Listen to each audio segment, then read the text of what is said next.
त्यानंतर आपल्याला मार्गदर्शन करण्यासाठी आपल्या महाराष्ट्र राज्याचे कार्यकुशल व्यक्तिमत्व उपमुख्यमंत्री आदरणीय अजितदादा पवार साहेब मार्गदर्शन करतील. तत्पूर्वी सर्व कार्यकर्त्यांचा या ठिकाणी राष्ट्रवादी काँग्रेस पार्टीमध्ये या ठिकाणी जाहीर प्रवेश होत आहे. त्या प्रवेशामध्ये फिरोजजी खान, नासिरजी पटेल, मतीनजी बागवान, अशोक देवकर, अक्षयजी कांबळे, चंद्रकांत पवार, विनोद शिंदे, अनिल साबळे हे सर्व, आरिफ बागवान हे सर्व कार्यकर्ते आज राष्ट्रवादी काँग्रेस पार्टीमध्ये दादांच्या उपस्थितीमध्ये या ठिकाणी प्रवेश करतायत.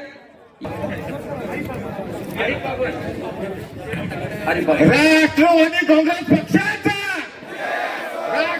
काँग्रेस पक्षाचा दादा, आग्रहाची विनंती आहे दादा. मागच्या सभेत आपण म्हटलं होतं राष्ट्रवादी काँग्रेसचे उमेदवार निवडून दिल्यानंतर मी दौंड शहराची जबाबदारी घेणार. आज दौंड शहराच्या वतीने मी विनंती करतो का दादा आपण दौंड शहराला आपला आशीर्वाद देण्यात यावा.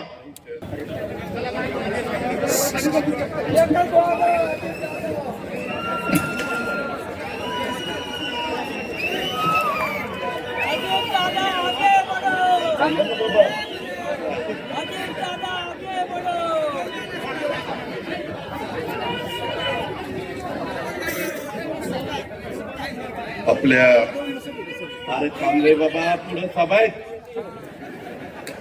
आपल्या सगळ्यांचे सहकारी आणि या तालुक्याचे माजी आमदार रमेश अप्पा थोरात, नंदूभाऊ पवार, शिवसेनेचे नेते राजेंद्रजी खरी खट्टी, अरे खट्टी म्हणलं डबल टर पाहिजे ना.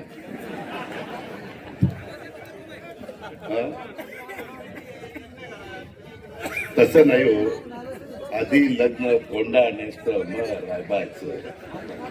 अरे थांबा रे बाबा, काय चाललं रे यांचं? त्याच्यामुळे तुम्ही मागे राहताय.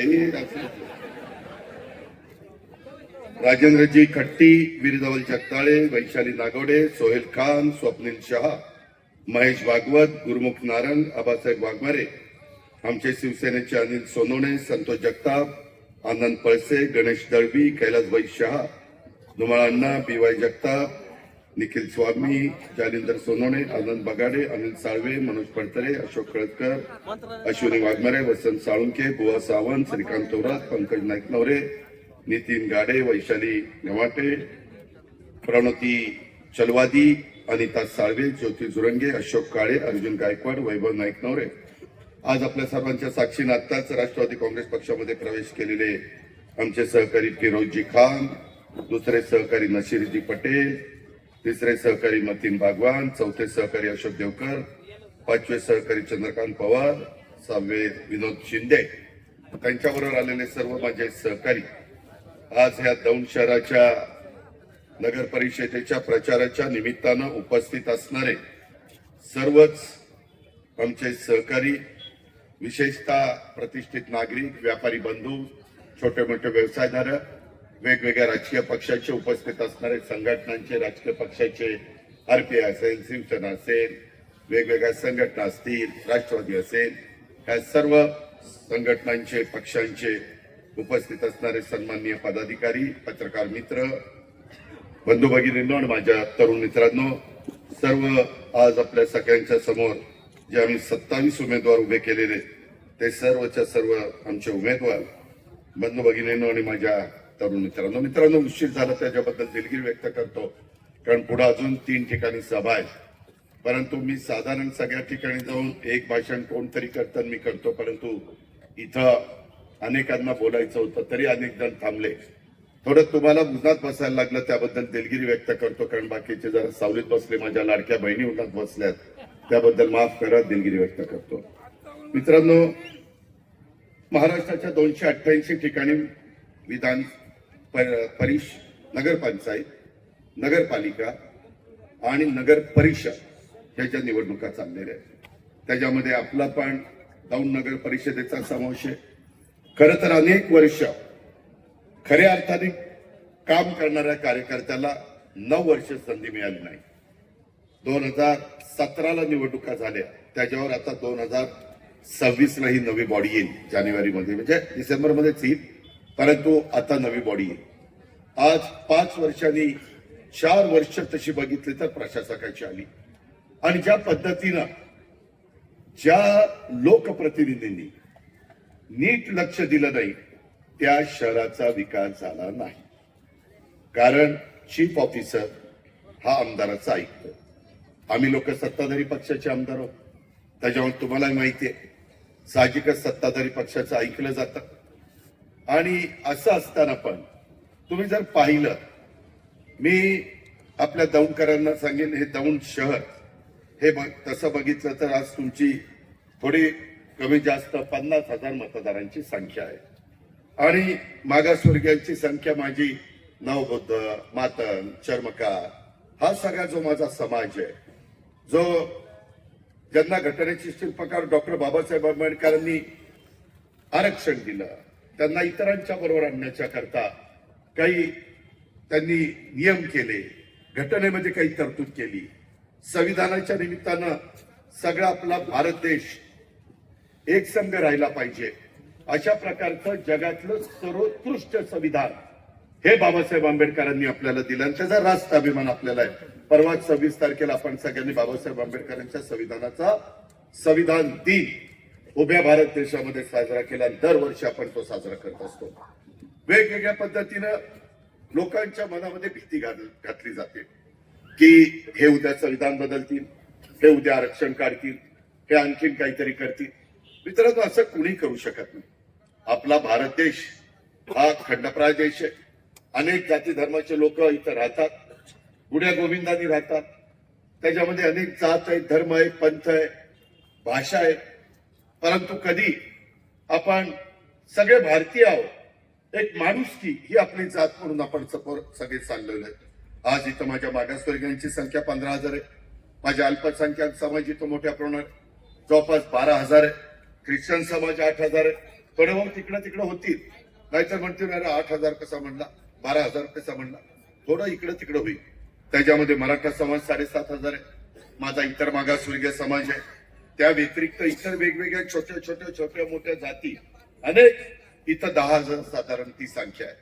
आणि एक देशातलं महत्वाचं जंक्शन म्हणून आपल्या दौंडची ओळख आहे. आता वंदे भारत ट्रेन देखील आपल्या दौंडला थांबणार आहे, त्याही बद्दलची व्यवस्था आपण त्या ठिकाणी केलेली आहे. मित्रांनो, मी तुम्हाला सगळ्यांना सांगायला हे आलेलो आहे की मी अनेक वर्ष आपल्या जिल्ह्यात काम करतोय. तुमचे माझेही अनेकांचे संबंध आहे. 91 साली तुम्ही मला खासदार म्हणून प्रचंड मताधिक्याने विजय केलेलं होतं, ते मी कधी आयुष्यात विसरू शकत नाही. माझी पाठी कोरी होती, मी एक देखील दौंडमध्ये काम केलेलं नव्हतं. काही काँग्रेसच्या विचाराची लोक माझ्या बरोबर होती, RPI वगैरे लोक माझ्या बरोबर होती, आणि सगळ्यांनी मला साथ दिली. व्यापाऱ्यांनी आशीर्वाद दिले, वडीलधाऱ्यांनी दिले, लाडक्या बहिणींनी सहकार्य केलं, आणि देशामध्ये काँग्रेसमध्ये पहिल्या क्रमांकाच्या मताधिक्याने त्यावेळेस विजय झाला. पण काही राजकीय समीकरणं बदलली. आदरणीय पवार साहेबांना आपले संरक्षण मंत्री म्हणून जावं लागलं. PV नरसिंहरावजी मला म्हणाले, अजित तुला 6 महिन्यात राजीनामा द्यायचा आहे, कारण आम्हाला पवार साहेबांना इथं संरक्षण मंत्री म्हणून घ्यायचं आहे.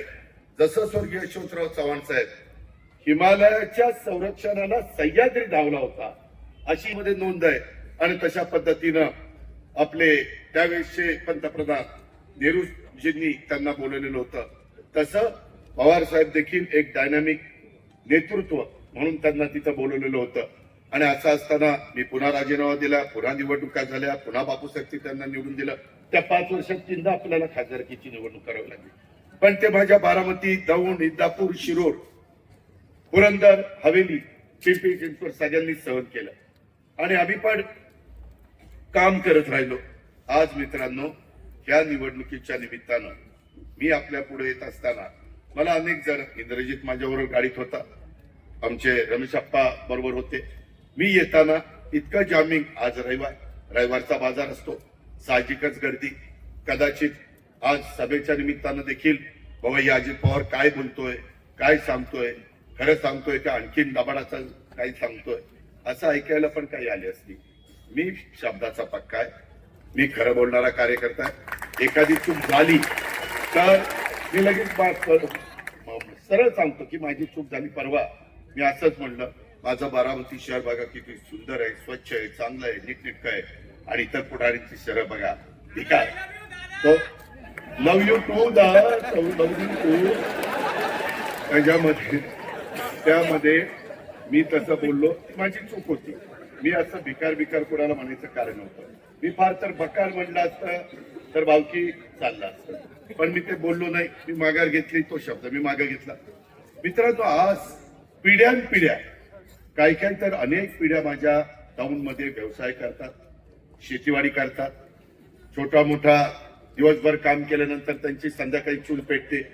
आपण सगळेजण, मी महाराष्ट्रात सतत सांगत असतो, आम्ही सगळेजण शिवशाहू फुले आंबेडकरांच्या विचारधारेने पुढे चाललेलो आहे. ती विचारधारा समाजाला बलवान करणारी आहे, समाजाला दिशा देणारी आहे, समाजामध्ये एकोपा ठेवणारी आहे, जातीयमध्ये सलोखा ठेवणारी आहे. त्याशिवाय आपल्याला गत्यंतर नाही, असं माझं स्पष्ट मत आहे. मी आज केंद्रामध्ये एनडीए सरकारमध्ये आहे, राष्ट्रवादी पक्ष आहे. विकासाच्या बाबतीमध्ये आज आपला देश पुढे चाललाय. नॅशनल हायवे होत आहे, वंदे भारत ट्रेन होत आहे, मेट्रो होत आहे, वेगवेगळ्या पद्धतीच्या रेल्वे लाईन आम्ही टाकतोय, त्याला आम्ही आमचा हिस्सा देतोय, केंद्र सरकार त्यांचा हिस्सा देत आहे. विमानतळ होत आहे, नवीन टाउनशिप होत आहे, वेगवेगळ्या पद्धतीनं कारखानदारी उभी राहते. अशा अनेक गोष्टी जे पुढच्या पिढीच्या उज्ज्वल भवितव्याच्या करता गरजेच्या आहे, त्या चाललेल्या, त्या कामाला मी पाठिंबा दिलेला आहे. त्याच्या संदर्भामध्ये आमचं महायुती इथं, परंतु जशी महाविकास आघाडी होती 15 वर्ष, त्यावेळेस आम्ही स्थानिक आपल्या पक्षाच्या कार्यकर्त्यांना संधी मिळण्याच्या करता स्थानिक स्वराज्य संस्था पक्ष आपल्या ताकदीवर लढायचे. तसं यावेळेस झालेलं आहे. आमच्या महायुतीमध्ये अनेक ठिकाणी, काही ठिकाणी बरोबर, काही ठिकाणी युती, काही बाबतीमध्ये थोडस एकमेकाच्या विरोधात असं झालंय. जे झालंय ते झालंय. शेवटी आम्ही निवडून जातो, उपमुख्यमंत्री होतो, पुढे खासदार होता, आमदार होतं, आमदार वेगवेगळे मंत्रीपद होतात, राज्यमंत्री होतं. पण कार्यकर्त्याला वाटतं ना की ठीक आहे बाबा, जागा मर्यादित ते झाले, पण आम्हाला पण नगरपालिकेला नगरसेवक व्हायचंय ना, आम्हाला पण आमच्या प्रभागातली कामं करायचीत ना, आम्हाला पण आमचे काही वॉर्डातले प्रश्न सोडवायचेत ना. गेले 4 वर्ष प्रशासकांनी जेवढं लक्ष द्यायला पाहिजे होतं आणि त्यामध्ये लोकप्रतिनिधींनी पण पाठपुरावा करायला पाहिजे होता, तसं झालं नाही. मित्रांनो, डाऊन करतो माझी हुशारकी म्हणून नाही. मी 4 वर्ष तिथं प्रशासक असताना ज्या दिवशी बारामतीमध्ये जातो त्या दिवशी सकाळी 6ला उठून लोक कामाला सुरुवात करतो. अरे बलिशेटी, त्याला सावलीत घ्या राव, तुझ्या आलं म्हातारा येते. ते बलिशेटनं मला 1982-83 ला बीट दिली होती, 310 रुपये हजार. काय रे, आणि पैसे दिले होते बरं का त्याला विचार. तेव्हापासून आपलं ते लय जमते. वय 94 आहे, म्हणजे केव्हाचे बघा. आम्ही वडीलधाऱ्यांचा पण मान सन्मान प्रतिष्ठा ठेवतो, हे लक्षात घ्या. ही शिवशाहू फुले आंबेडकरांची विचारधारा आहे, हे आपल्याला विसरता येणार नाही. मित्रांनो, मध्ये त्यांच्यात पण घरामध्ये लग्न कार्य झालं वगैरे वगैरे. पण आज एक गोष्ट घडली. सुरुवातीलाच आपण त्या दुःखद घटनेच्या बद्दल आदरांजली वाहिली. मी पण स्वर्गीय राजेश शामराव जाधव, एक हरहुन्नरी कार्यकर्ता, परंतु काळाच्या नियतीच्या पुढे तुमचं माझं कुणाचंच काही चालत नाही. बोलवून आलं की इथं बसणाऱ्या प्रत्येकाला जायचं. काळ वेळ ते वर ठरवतात आणि त्या पद्धतीनं बोलवतात.